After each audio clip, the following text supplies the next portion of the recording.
I decided to revamp the Get Home bag that I keep in my old pickup truck, so I thought I'd show you what that looks like. Got it attached here to the back of the passenger seat. It's just going to ride there, and I think that'll be a good place for it. What it is a Condor assault pack. It's one of their smallest backpacks. It's not a sling pack, it's a backpack. It's pretty small, low profile, low width, and but I think it's going to be enough for this truck.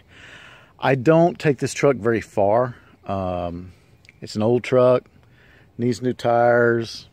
Some of the electrical doesn't work. So this truck is basically for going to Lowe's, going to the hardware store, you know, getting around, grabbing some gravel or some fertilizer or something like that, mulch. So it doesn't go far from home. Therefore, my Get Home bag wouldn't have to be quite as extreme as, say, my daily driver. Anyway, this is where I'm going to keep it. It sits there out of sight, kind of out of the way. These two straps hold it into place. Scout is the only person that rides with me, really, and so that strap's not going to get in the way. Now let's pull it out and I'll show you what I put in it.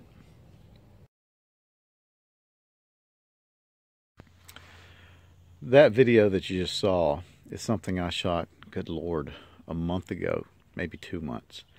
And my time is just not my own, and I wasn't able to finish that.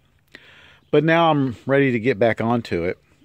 And this is the pack that has actually been riding around for the last month in the truck, because even though I didn't finish the video, I did finish the pack. So what you see here is the pack as is, with a couple attachments on the outside, and I really struggled to not put anything on the outside. I really did. And I'm still dealing with that, struggling with that, but this is what I've got at the moment. On the outside of the pack, I've stuck Gerber Strong Arm. It's just a really good knife. I wasn't using it anywhere else, so I decided to stick it in here. I don't know. I don't know if I'll leave it, but it's there for right now. And then this cheap little pouch that holds a water bottle. In this case, I've got a Stanley stainless water bottle, and this is one of those really cool bottles where you can open it like a canteen, or you could also unscrew it. Not one-handed though, because that's really hard to do. Unscrew it. And now you've got a vessel that you can cook in, heat up water. And I had to put something in here, and rather than go with an Nalgene bottle, I decided to throw this in. And the purpose of this bottle is really only going to be to treat water. I have water purification tabs in this kit. You know, just plan J would be if I had to actually boil water in it. But this kit is for a quick get home, and I'm not planning on that kind of survival type stuff. Treat some water, then pour it into the reservoir on the back of the pack, and go.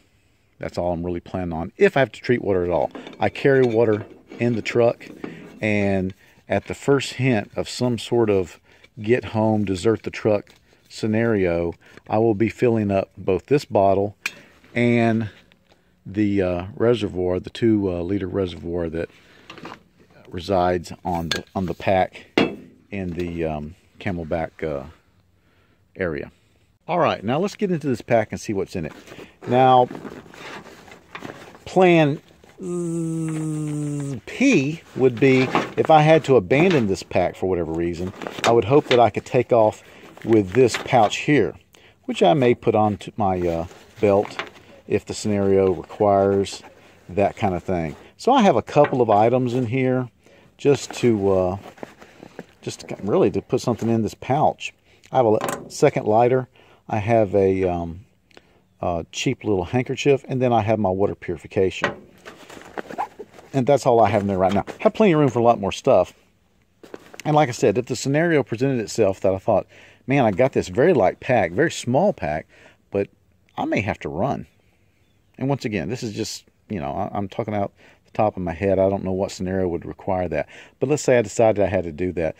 Possibly I could put this on my belt and take off and have enough survival stuff in here that, that it would get me through. Now, moving on to the pack itself. This pouch here is nothing but first aid. I won't open it unless I have some first aid needs. Let's see what I took.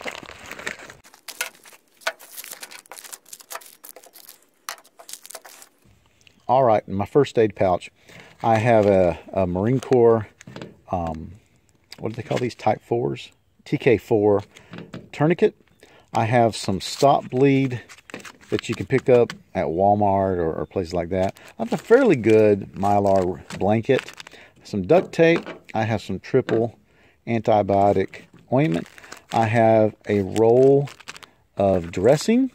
Then I have some moleskin, different bandages, some aspirin and some ibuprofen.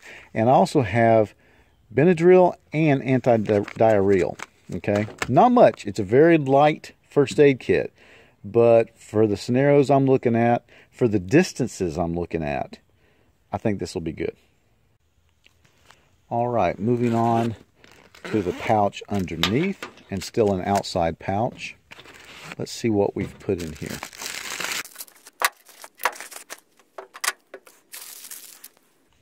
All right, in this outside pouch, I have a cheap set of binoculars.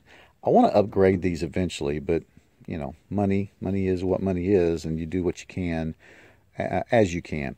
I have 50 foot of cheap paracord. I have a Leatherman Rev, which is pretty good. It's got a blade. It's got the pliers. It's basic.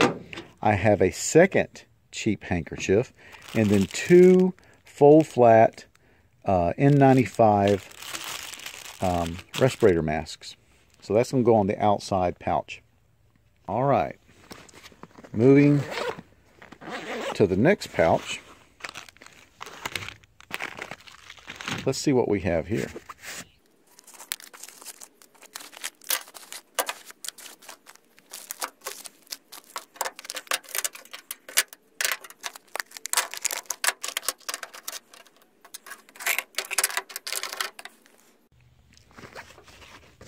Now, in the final pouch, the largest, the main pouch of this pack, I've got clothing.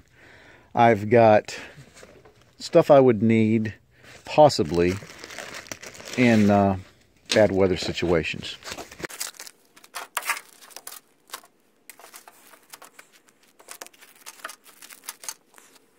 So, in that main pouch, I have a military rain jacket. And this is actually an Air Force rain jacket, which I dyed, so it's kind of gotten a funky color, but it's still better than the Sage. So that's a good military rain jacket. Got a full hood, come in handy there. Brand new pair of gloves. I got a watch cap. I got an extra pair of socks. And then I've got one of these gaiters that I use them a lot in the summertime because you can get them wet and it'll keep you kind of cool, but it's also good for wicking sweat, and it kind of helps if you've got a cold wind, helps on your neck. And then finally, I've got some maps of the 3 counties, my county and the 2 neighboring counties, which I may be in this scenario. Again, this truck doesn't go very far. This will be a really, really fast scenario. If I need to ditch and I need to do a get home, I'm not going to be that far away. So, that is what is in that pack. And as you saw, it all fits in that pack really well. And it's all I really think I would need. Probably more than I would need in any kind of get home scenario in this old white truck. Sorry it took so long to get back to this. It's all her fault.